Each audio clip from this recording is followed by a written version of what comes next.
Welcome to the Sierra Vista City Council meeting for April 14th, 2022. We'll start as we normally do with a call to order. Madam Clerk, may we have a roll call, please? Mayor Rick Mueller. Present. Mayor Pro Tem Rachel Gray. Present. Councilmember William Benning. Present. Councilmember Gregory Johnson. Present. Councilmember Angelica Landry. Present.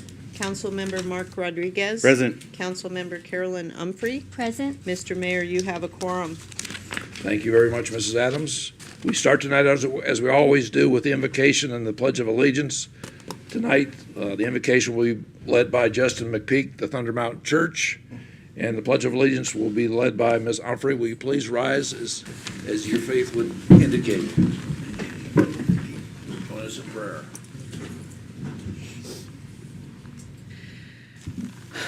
Father, I thank you for the opportunity to be here, and your word, you communicate that we are to work for the good of the city and the good of the community.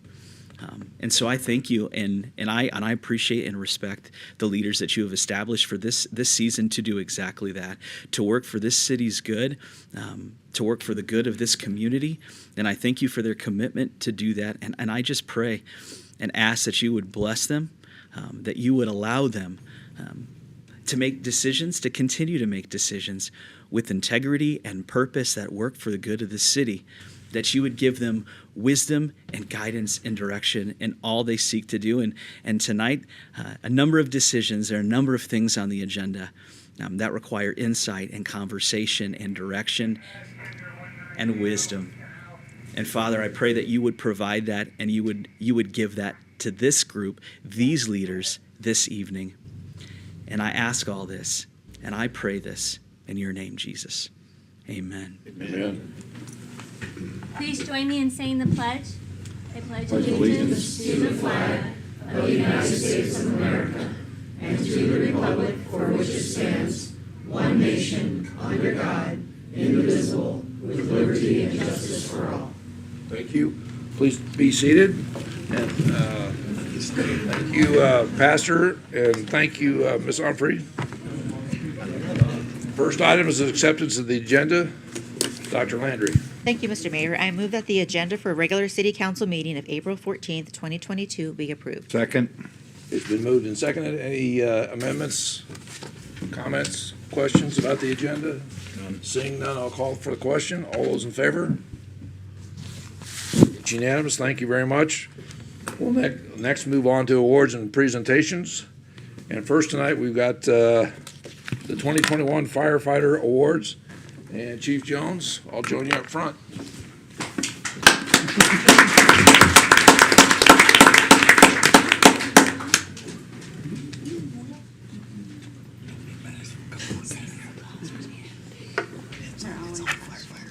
I know.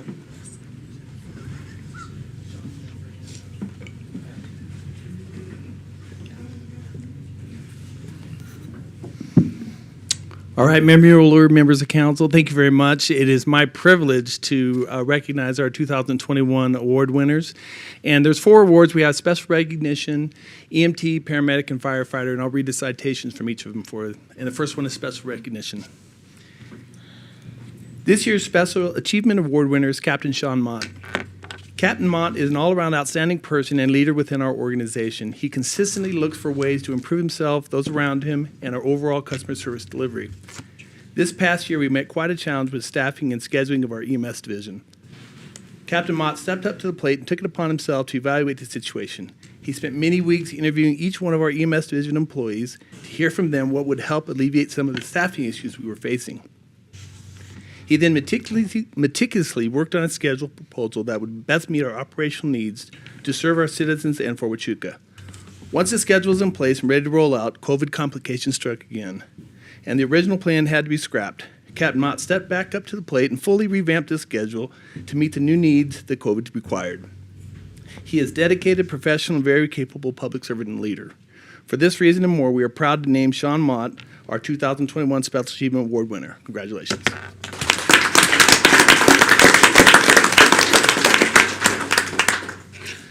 This year's EMT of the Year award goes to Jennifer Fleming. In a department dominated by paramedics, EMTs are often an unsung hero on the crew and on an emergency call. Whether it is on a call in the classroom, at the station, or on the side of a cliff, hard work is what you will find Jennifer doing. With endless energy and an upbeat spirit, Jennifer's work ethic and attitude are contagious to those around her. It is difficult to have a bad day or not smile when Jennifer quietly joins in on the conversation and helps to make everything seem a little better and a little brighter. Described by those who nominated her as one of the best patient advocates I've ever met, Jennifer is always a delight to her patients and is ever willing to go above and beyond to help them during their most difficult times. She always treats the patients as if they were family, and she consistently sets the example to all of us that no matter what, the patient comes first. Though she is already an exceptional EMT, she never rests and is determined to master her craft to become the absolute best patient advocate and provider that she can be. She is currently enrolled in a paramedic school at Cochise College and doing quite well, I hear. We are blessed to have such a beacon of bright light within our organization, and we are proud of Jennifer for her dedication to our community. Congratulations.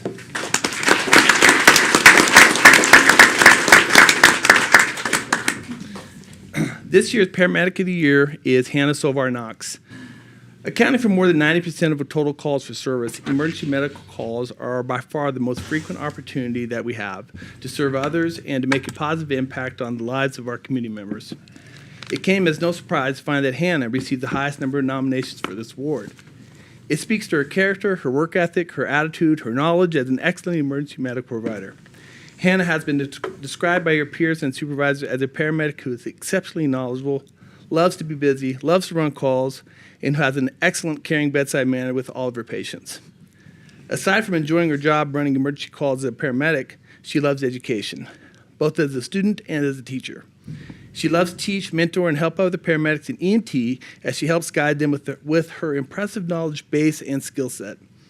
As an instructor and class aide for Cochise College, she spends her days off further developing herself and others. This year, she volunteered to teach the highest number of hours for our ALS and BLS continuing education days, which are paramount to our continuing education and success as a department. We are grateful to have her as an employee and look forward to seeing her continue success as a medical provider in the future. Congratulations.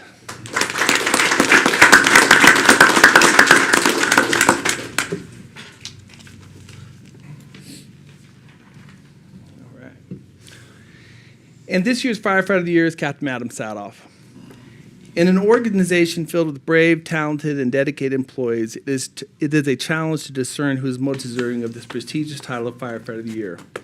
We seek to bestow this honor on those who truly uphold the core values of our department and who stand out among the best of the best in our pursuit of protecting our citizens throughout the dedicated service. Captain Sadoff truly embodies what we look for in a dedicated public servant and as a leader within our organization. He has tremendous work ethic, is kind, caring, and a pleasure to be around. Those who work for and with Captain Sadoff have nothing but praise and kind words to say about him and as his performance as captain and as paramedic. He continually strives to better himself, his crew, and organization by seeking out ways to improve our ability to carry out our duties in a more efficient and safe manner. He is the designated health and safety officer of our organization, and since taking on this critical role, he has helped greatly improve the health, wellness, safety, and strength of our department members. He spends countless hours evaluating, coaching, and mentoring our department members from all ranks to help improve our physical fitness and health. Going even further for the health and safety of our department, he sought out, researched, and ultimately acquired a fiscally responsible method for reducing carcinogens through diesel exhaust filters that now have on all of our fire trucks. Captain Sadoff is also the steward of our department radios, a thankless yet critical task that sees him working year-round to ensure that our communications are carried out properly and efficiently. He's very well respected and appreciated by all, especially his crew members. In the nominations that were received on his behalf, several spoke of what a great job Captain Sadoff does in caring for the members of his crew and personally ensuring that they have what they need in both their professional and personal lives to be successful, healthy, and safe. Congratulations.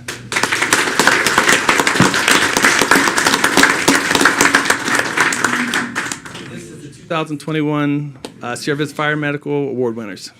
I'm going to get a picture, Chief. I clapped for all of them. All right, ready on 3. 1, 2, 3. All right, that's pretty.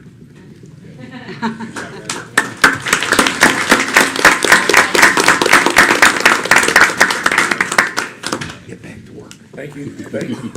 Thank you, Chief. There we go. I want to let everybody know here that they received their awards at the recent firefighter banquet. And we do have a number of quality individuals in our fire department. Obviously, not all people that were nominated could win the award, since there are only 4 awards. But I can assure you, we have an exceptional fire department and exceptional personnel, and these folks just showcase that a little bit better this past year than the others. So please give them another round of applause.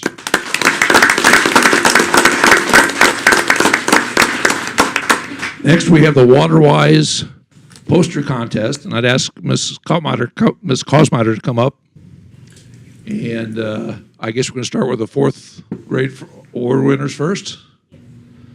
If you want to call, and I'll wrangle them up here for the picture. Okay.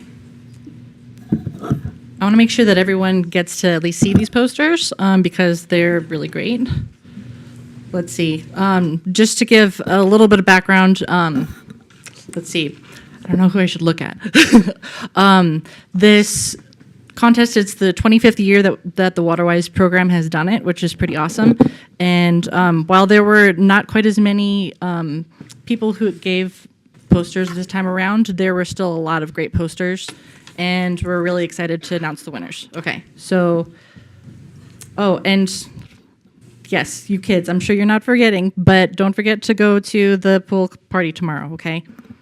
Awesome. All right, so the 4th grade winner and grand prize winner is Allison Carrillo. I think I spelled your name wrong. The 2nd place winner for 4th grade was Jocelyn Wright. If you're here, please come forward. Yes, please come forward. And then the honorable mention is Lorelei Faust, excuse me. All right, let's give the 4th graders a round of applause.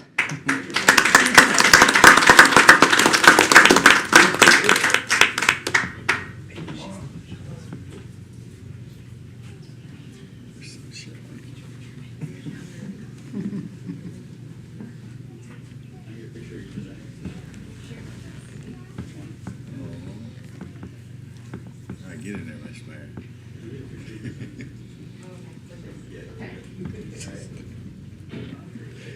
What do I do?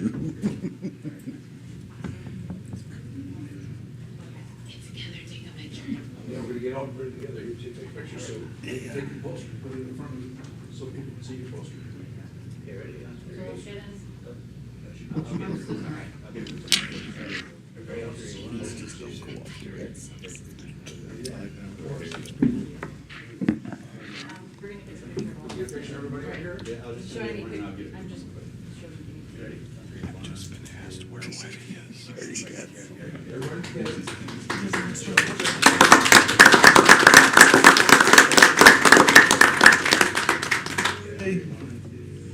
Like that, what we want, what we don't want.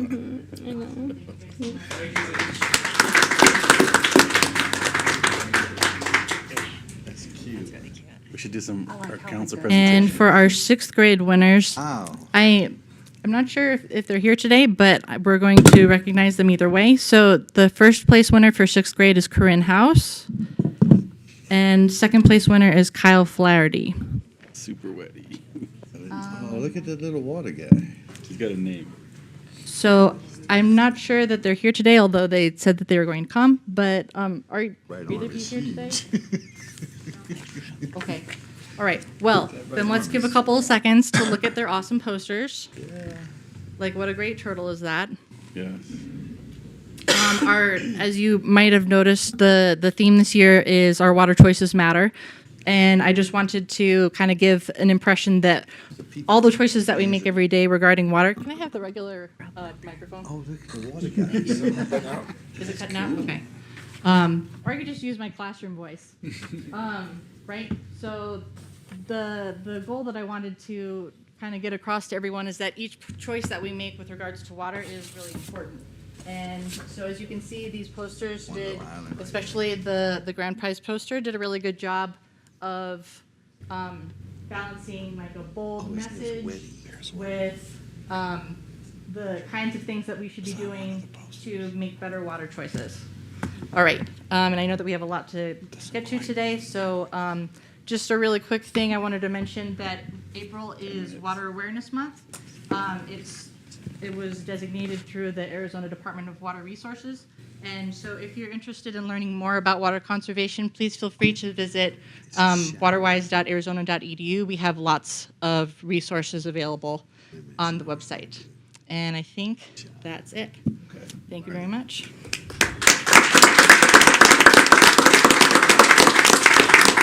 I just want to thank you for being here today. The University of Arizona and the WaterWise program plays an important role in conservation here in the city, and we really appreciate all the young artists participating in this. So thank you.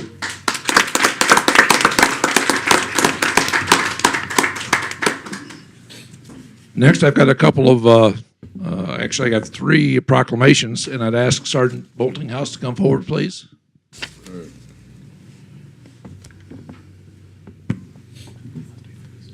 The first proclamation is for Sexual Assault Awareness Month. It's my honor and privilege as mayor of the city of Sierra Vista to offer the following proclamation on behalf of the good citizens of Sierra Vista. Whereas sexual violence and harassment are dehumanizing forms of abuse that harms our communities and has extensive and widespread physical and mental health implications, including post-traumatic stress disorder, substance abuse, depression, homelessness, eating disorder, and suicide. And whereas, according to the Centers of Disease Control and Prevention, nearly 1 in 5 women in America experiences a rape or attempted rape, and nearly 44% of the women and about 25% of men experience some form of sexual violence in their lifetime. And whereas 43.2% of females and 51.3% of males first experienced victimization prior to the age of 18, which 67% of those victims identified their perpetrator as a family member. While 66% of women and 36% of men report knowing their perpetrator, 79% said that they were currently living with that perpetrator. And whereas through prevention education, awareness, and a strong continuum of victim services and holding perpetrators responsible for their actions, individual agencies, organizations, and communities can work together to prevent sexual assault and support victims and survivors. Now therefore be resolved that I, Frederick W. Mueller, Mayor of the City of Sierra Vista, Arizona, do hereby proclaim the month of April 2022 to be Sexual Assault Awareness Month in and for the City of Sierra Vista. And witness whereof I hereunto set my hand and cause the great seal of the City of Sierra Vista to be affixed. This is the 14th day of April, the year of our Lord 2022, and independence of the United States of America, 245th, signed Frederick W. Mueller. And to accept this, we have Sergeant Boltinghouse.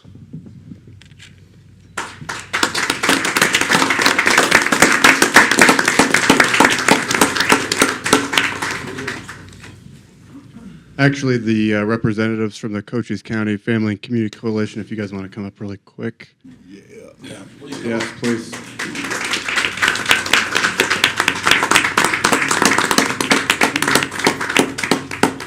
Is Valerie here? Okay. So I'm Sergeant Boltinghouse with the Police Department, if you couldn't tell. I'm a member of the Cochise County Family and Community Coalition, as well as one of the co-chair for the Domestic Violence Fatality Review Teams. The Sierra Vista Police Department is just one of the many respective agencies that is a part of this team or makes up this team, including the statewide coalition that attends monthly. I've asked as many representatives from those various entities to join us here this evening. I'm not going to take too much time on the floor. I'll let them just introduce themselves so that way you know who they're with. And then we actually have a survivor. Her name is Valerie. She wants to say a few words.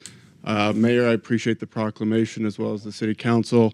And then Chief Thrasher gave us the authorization approval to light up the exterior of our building again this month in teal, which is the designated color for sexual assault awareness.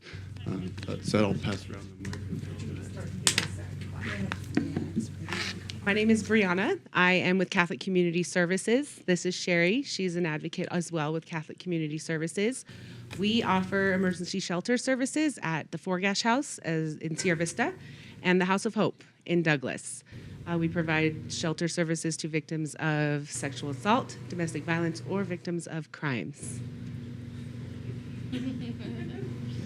Hi, I'm Shamika, and this is Joyce, and we're from the Cochise Family Advocacy Center.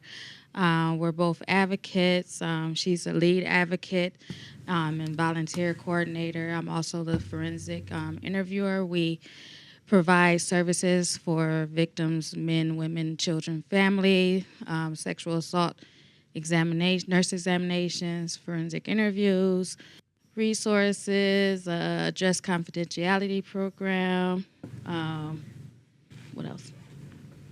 We use resources such as Rihanna for shelter, so various things. So thank you. I'm Kim Foster with the Sheriff's Office. I'm real glad to be part of the coalition with all these great folks up here. So I'm Lana Pappas-Stutzman. On this side, I'm a SHARP program manager, and we collaborate with the coalition. On this side, I'm a community member who partners in coalition. So I'm proud to be a member of this to support and work and advocate for members of the community and advocate for victims and survivors of sexual assault. Rosa does? I don't think so. Good afternoon, everyone. This is not an easy topic, but somebody has to do this job. And I'm glad I have co-workers, my boss and my boss here. For Chiricahua Community Health Centers, in 2008, we started with domestic violence services for patients and outside patients. And then we found out so many people of these, they're not dealing just with domestic violence. It's all the sexual assault. It comes with the package. And then we've been looking for resources, for community outreach, for everything that we can help them to stand up, to get out if they can't. But we know with domestic violence, you may say, oh, they get out and it's done. With sexual assault, it's kind of the same thing. You never get over. It's something that gets forever in your life, and you have to learn to deal with that. And we provide all the services that we can, and we look for any services available. The one thing that we have struggled so much is for forensic examination and forensic interview. So Lori's place was for us the magic thing. We still have to find resources outside of Cochise County. And because we deal with a lot of the rural areas, Elfrida, San Simon, Wilcox, we have to find out things that we bring to them because they don't have anything. So that's how, I don't want to talk too much because then, but Emily, can you say something? Because I know we have something coming. Yeah, so Rosie leads our domestic violence and sexual assault efforts at Chiricahua Community Health Centers. To date, it's kind of been an effort that Rosie's been leading on her own. Our community health workers have always been very involved, assisting with cases as Rosie delegated.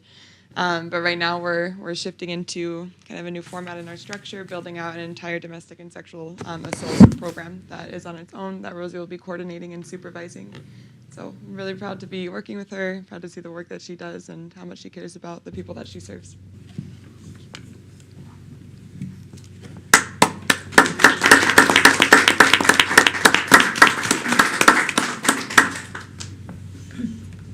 All right, so my name is Valerie Garman, so I work at CBUS as a therapist in behavioral health. I got wrapped into this because our prevention person is literally the only office in any proximity to mine, and she has a tendency to corner me at different times when she's actually in the office, so I kind of got cornered and presented here. But I did want to say a few words. One of the big things being is that I know for the last couple of years as a society we've been very, very focused on the pandemic, but the issues of domestic violence, sexual assault, suicide, those things have not gone away just because the pandemic was here. And in fact, predators know their prey very well. and they were able to very easily use the fact that victims are more isolated, resources are harder to access during the time of the pandemic. So the rates of all of those definitely, I know at least with, I'm not sure what the rate increase was with domestic violence and sexual assault, but I know at least with suicide, it doubled in Pima County. And so, people, we were just very, very focused on that. So it's going to be even more important now that things are starting to open back up to make sure that those resources are very available to victims. And it's great to hear about Chiricahua because Rosie, I remember with one of my sexual assaults, my primary care, being on the phone with her and both of them working back and forth to try to get me help. So that was a pretty amazing experience to have that as my primary care office.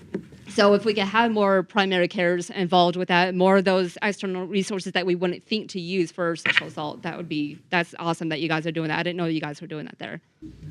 And one of the other things that I just wanted to briefly mention is, and I was talking with the teenagers today in the teen group I led earlier today, that words really matter and victim blaming is a very real thing. We talk about reducing victim blaming quite a bit, but as a survivor of multiple sexual assaults, I've experienced the victim blaming, statements from people who were supposed to be friends, from law enforcement, from coworkers, and a lot of times we're not very mindful about what comes out of our mouths. And sexual assault is a very uncomfortable topic, so it's a knee-jerk reaction sometimes to say things that makes us feel more comfortable in that moment, but not really being fully mindful of the impact of them. So be mindful of your words. Take a pause when someone discloses that to you, and remember that that could be the difference between that person holding it in and feeling so ashamed that they never say anything ever again and they end up killing themselves, or it can be the difference between them coming up and speaking at an event like this.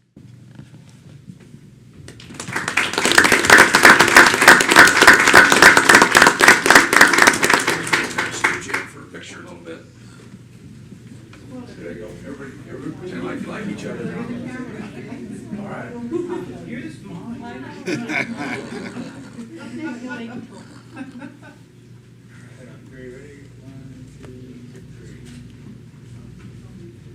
Thank you, everybody.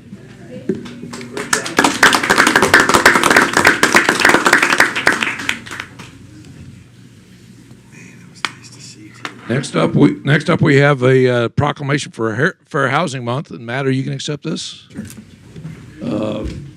I'm not sure we have as big a crowd as the last one. But it's my honor and privilege as mayor of the city of Sierra Vista to offer the following proclamation on behalf of the good citizens of Sierra Vista. Whereas in 1968 and 1988, the Federal Housing Acts declared that it is national policy to ensure equal opportunities in housing. And whereas these acts prohibit discrimination in the sale, rental, leasing, and financing of housing or land on the basis of race, color, national origin, religion, sex, disability, or familial status. And whereas April 2022 marks the 54th annual celebration of Fair Housing Month. Now therefore be it resolved that I, Frederick W. Mueller, Mayor of the City of Sierra Vista, Arizona, do hereby proclaim April 2022 to be Fair Housing Month in and for the City of Sierra Vista. In witness whereof I hereto set my hand and cause the great seal of the City of Sierra Vista to be affixed. This is the 14th day of April, the year of our Lord, 2022, and the independence of the United States of America, 245th. Signed, Frederick Mueller, Mayor.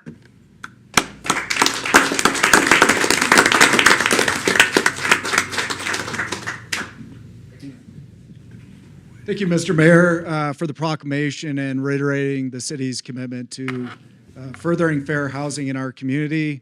It's important that the public understand their rights and responsibilities under the Fair Housing Act, which was signed into law 54 years ago by President Johnson. Fair housing means that everyone should have equal access to housing of their choice, free from discrimination. I think the city does a really good job exercising its obligations as an entitlement community to get that word out. I encourage people for more information or to file a housing discrimination complaint to log on or contact the Southwest Fair Housing Council. An aggrieved party is 7 times more likely to have their case resolved by going through a fair housing agency than filing independently.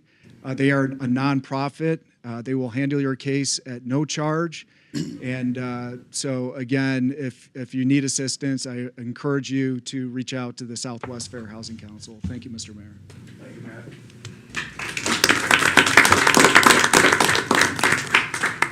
At this time, I'd like Rabbi Shemtov to come forward, please, if you would, sir. Right there, good evening. It's my honor and privilege as mayor of the city of Sierra Vista to present the following proclamation. Whereas a quality education is one of the significant foundations for the continuing success of our state, our country, and our society at large. And in the city of Sierra Vista, we strive for the betterment of all our citizens through their increased focus on education and sharing. And whereas one of the leading global advocates for the advancement of education, and you make sure I get this right, the Lubavitcher Rabbi Menachem M. Schneerson, thank you. Stress the importance of a moral, see, look, we had to do a little education while we were up here.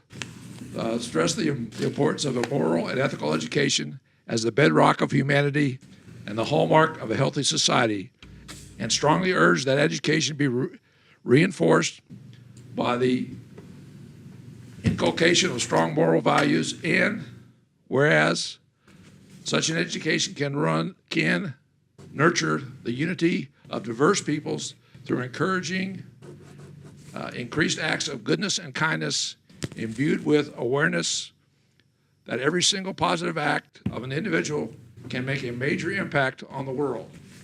And whereas April 12, 2022 will mark 120 years of service, or 120 years since the rabbi's birth. And the date will be celebrated across the United States and around the world, around the globe, in tribute to the rabbi's vision, guidance, and leadership. And whereas for more than 40 years, the President of the United States has recognized and honored the rabbi's birthday by proclaiming it Education and Sharing Day, USA. And now therefore be it resolved that I, Frederick W. Mueller, Mayor of the City of Sierra Vista, Arizona, do hereby proclaim April 12th, 2022 as Education and Sharing Day in and for the City of Sierra Vista. In witness whereof, I have hereunto set my hand and caused the great seal of the City of Sierra Vista to be affixed. This the 12th day of April, the year of our Lord, 2022, and independence of the United States of America, 245th, signed, Frederick W. Mueller, Mayor. Congratulations, Rabbi.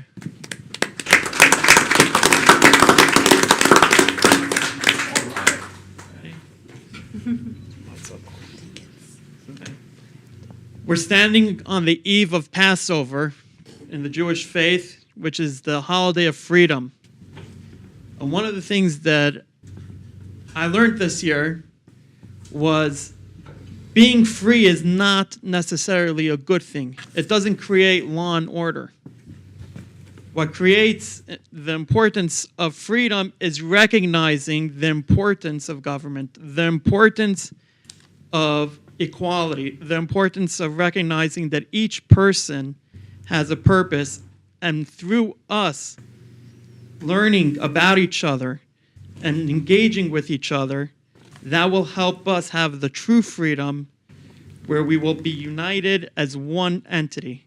So I want to thank you for this opportunity of proclaiming the importance of education, and that comes together with learning about each person and what their values are and being able to celebrate and work together. So thank you. Thank you very much. Next on the agenda is the city manager's report. Mr. Patuchik. Thank you, Mayor Mueller, members of the council. Your next regularly scheduled work session is scheduled for Tuesday, April 26th, 3 p.m., and that'll be here in the council chambers. That will include our normal updates, preparation for the council meeting, and of course, our next budget work session will occur at that time as well, with your next regularly scheduled meeting for April 28th. It says 27th here on my sheet, but it's the 28th, 5 p.m. here in the council chambers as well. Few projects tonight. Our transit system is getting a couple upgrades with onboard camera systems for the buses, and that will also include our refuse trucks. And then the cashless fare box ticketing and kiosk system for transit to assist customers there. Those bids were released on April 10th and are due back to us on May 11th. Your annual street maintenance project, the Sears Center parking lot, Avenida Escuela and Charleston Road improvements are all now started and going on. So be careful if you're driving in an area where there's maintenance or street projects being completed. And we ask for your forbearance as those go on, and eventually they'll be done and be great improvements for the community. The EMS substation is proceeding, but we have a couple of major systems that we're waiting for delivery, and that includes the backup generator and, of course, our HVAC systems as well. So at this time, the project is rescheduled to be complete at the end of July at this point. And then our Garden Avenue improvements design from Fry to Buffalo Soldier Trail, the next phase of our improvements on the west side, has been awarded to J2 Engineering and Environmental Services, and they were given notice to proceed effective on May 2nd. So that design will be underway as well, and we'll look forward to that project in the future. And that's all I have tonight. Thank you, Mayor. Thank you, Mr. Petuchik. Any questions for Mr. Petuchik on his report? Seeing none, we'll go ahead and move to item number 2. Mr. Benning. Thank you, Mr. Mayor. I move that the regular city council meeting minutes of March 24th, 2022 be approved. Second. It's been moved and seconded. Any comments, corrections for the minutes? No discussion. I'll call for the question. All those in favor? Opposed? It's unanimous. Thank you very much. We now move on to item number 3.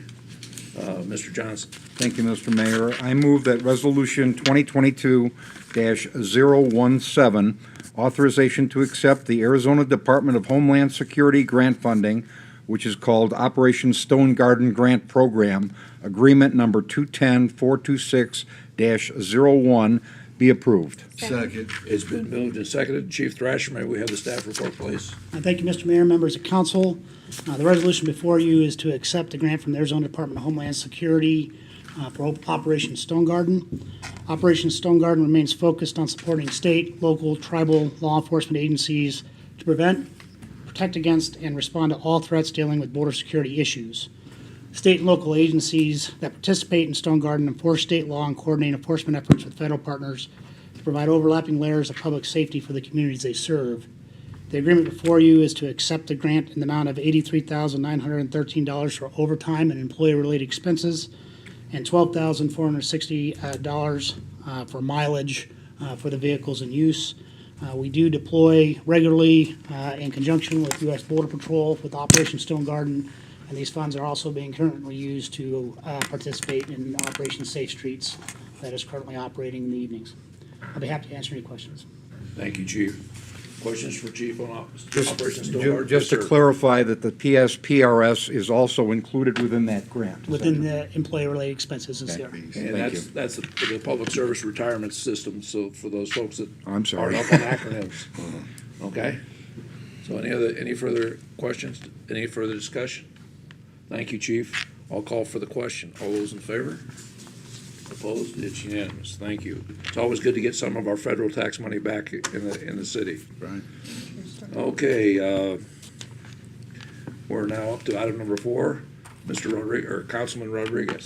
Mr. Mayor, I move that Resolution 2022-08018, restating the city's commitment to fair housing in Sierra Vista, be approved. It's been moved second. Mr. McLaughlin, you're up again. Mr. Mayor, members of council, this is our policy of acceptance that goes into the official record as underscoring our commitment to affirmatively furthering fair housing in our community.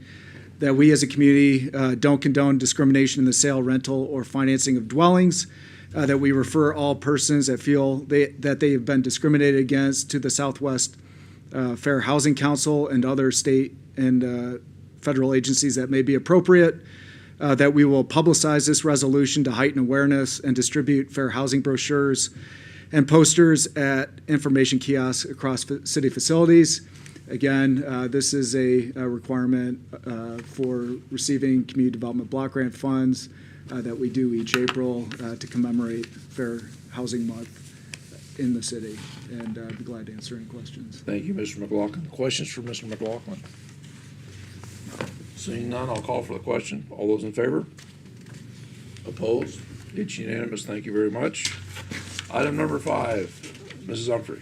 Thank you, Mr. Mayor. I move that Resolution 2022-019 accepting a warranty deed for needed public right-of-way along the eastern side of Judge Street, Los Arcos Estates LLC be approved. Second. It's been moved and seconded.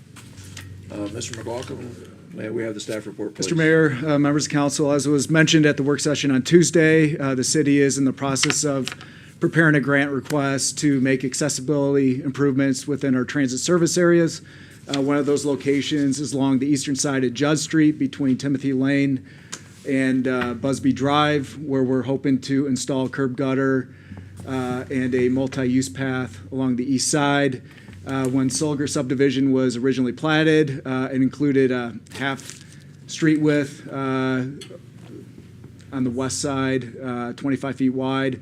The additional 27 feet will expand that total public right-of-way width to 52 feet, which makes it closer to our city standard and, again, provide the adequate room to make the desired improvements. The deed was conveyed to the city at no cost. It was donated, and we very much appreciate that contribution by Los Arcos LLC.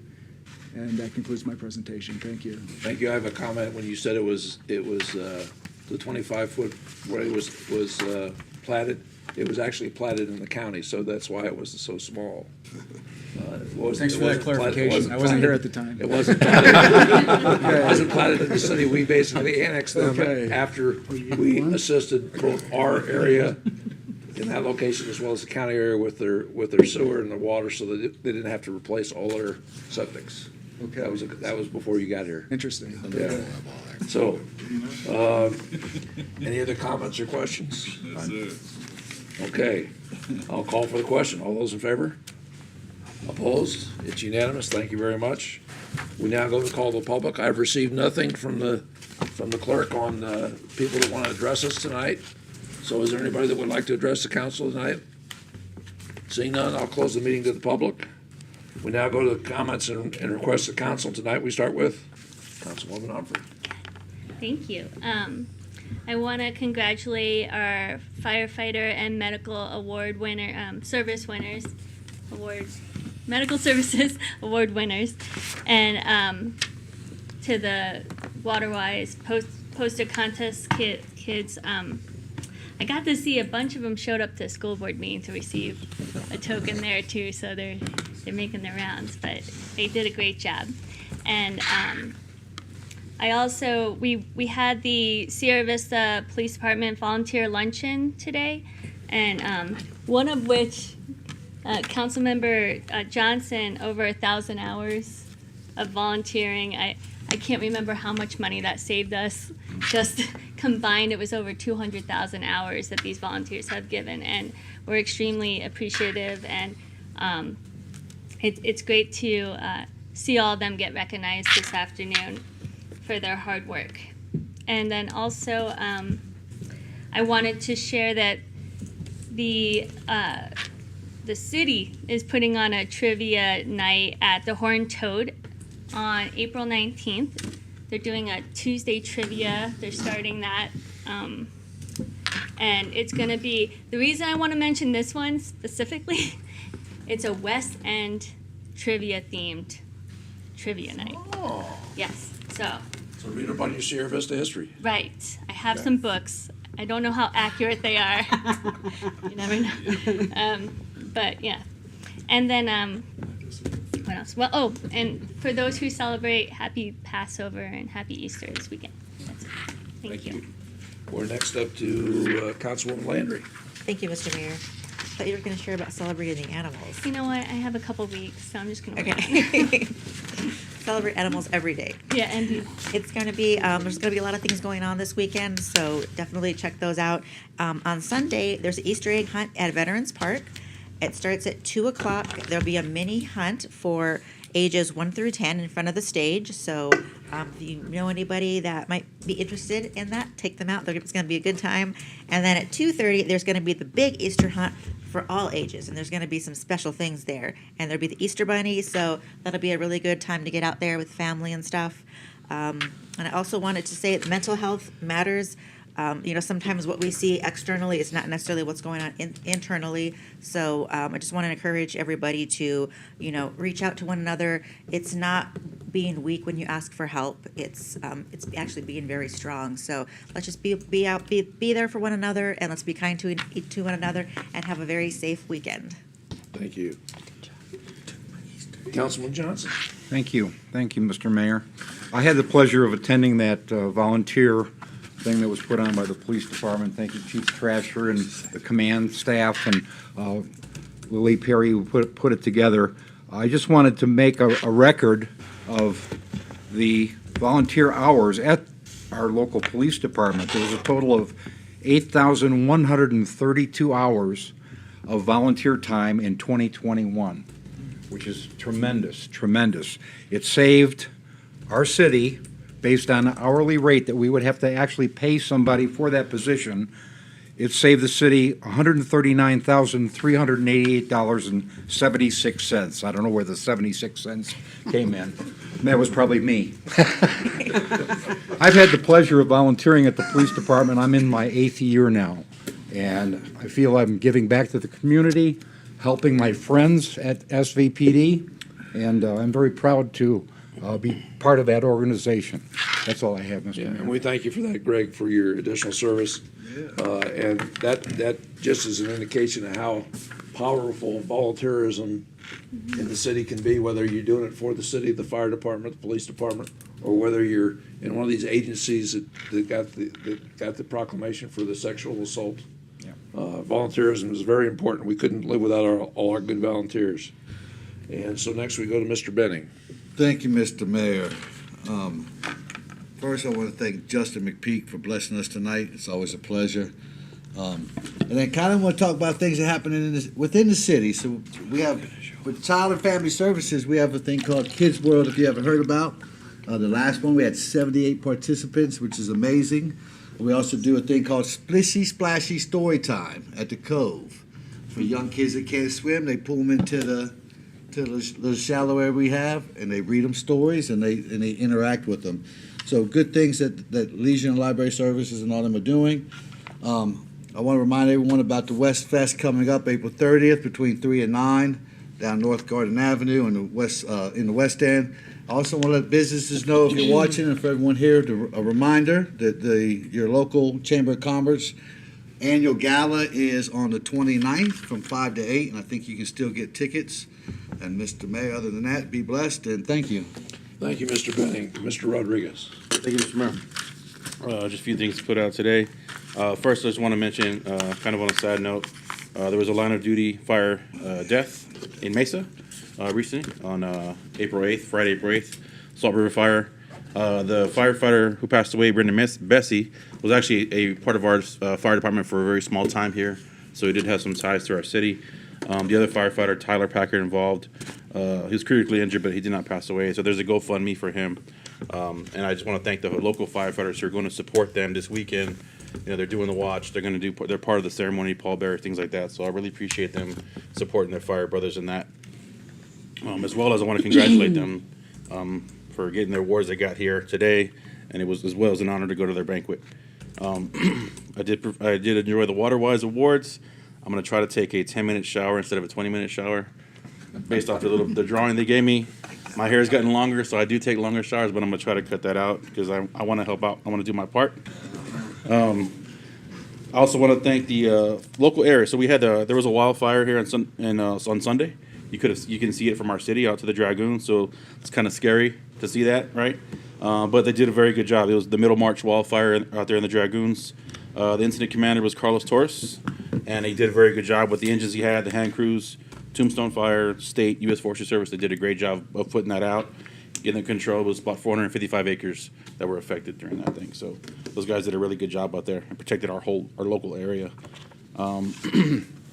Local company that got an award recently for at the Small Business Development, the SBDC, right? The SBDC network did we always talk about small businesses and how we can help them, and our chamber does a really good thing, a lot of good things with those small businesses. So it's good to see somebody like Nemian Solutions. I'm talking about in this particular instance, they won some awards. They're a local company, right? So we love to see things like that and recognize any company that started here in our area or that wants to start an area.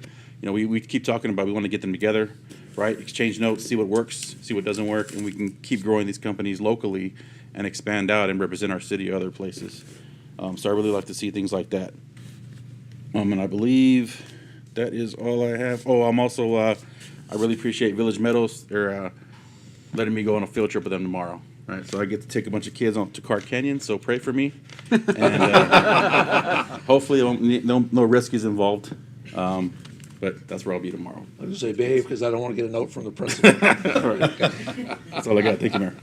Thank you, Councilman Rodriguez. Mayor Pro Tem Gray. Thank you, Mr. Mayor. I just have a couple of things. So I want to say congratulations to the firefighter awards and recipients, and of course they're all exceptional and we appreciate their service. And I also wanted to say thank you to Corporal Borgstadt. I always am worried I say his name wrong, but I got it right good.